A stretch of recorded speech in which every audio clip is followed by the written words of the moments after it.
وما يجري من هذه المسرحيات الآن اللي نراها سواء داخل البرلمان ولا في استعراض حفتر هي لإشغال الرأي العام عن الجرائم، وعلى رأس جريمة الدرسي. هذه جريمة فضيحة، عار، لا يمكن قبولها بهذه الصورة، لا يمكن. ولذلك هم غطوا عليها بهذه الأشياء الآن، بحيث الناس يبقوا يتكلموا على البرلمان وعلى الاستعراض اللي عملوه بالأمس. يعني حاجة مضحكة، حاجة مهزلة. يستعرضون ما يسمونه للقوات هذه العامة وشنو هي، يستعرضونها بجيوش أجنبية.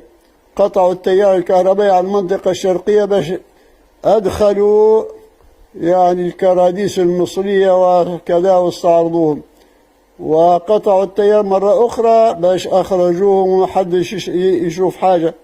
وبالتالي يعني المعرض المهزلة اللي صاير فيها هذا الاستعراض.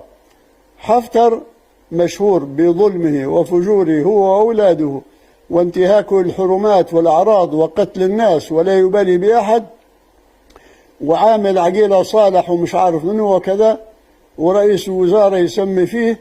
ولما جاء واحد روسي ناض رئيس الوزراء من مكانه، تصوروا رئيس الوزراء يقعد واقف. في أي مكان في الدنيا ترى إلى أي حد يوصل إذلال هؤلاء الناس الذين يشتغلون تحت قبضة حفتر ويضعهم تحت حذائه ويفعل بهم ما يريد. لو هذا ما وقفش من مكانه ما عادش يلقى روحه ثاني يوم. وقف وقعد واقف رئيس الوزراء قاعد. هل هذه يسمى استعراض؟ هل هذه يعني هذه كلها فضايح؟ كل ما يفعلوا شيء يزداد أمرهم سوءا، ويزداد عارهم، ويزداد طغيانهم، ويزداد فسادهم للناس، ويرونه بأعينهم. فما يفعله الآن عقيلة صالح هو مجرد مسرحية ليس الغرض منها، ولا يستطيع أن يكون حكومة، ولو كونها إلى مصير زي مصير يعني هذه حكومة حماد أو شكلها. ما الفائدة؟ ما الذي أضافه؟ أضاف مزيد من الانشقاق والانشطار وصرف الأموال والسرقات وكذا. هل بيستطيع هو؟ يمنعون ويحرمون كما قلت لكم ما أحله الله. الاستفتاء على الدستور هذا من الواجب، مش حتى من الحلال، من الواجب عليهم بمقتضى القوانين.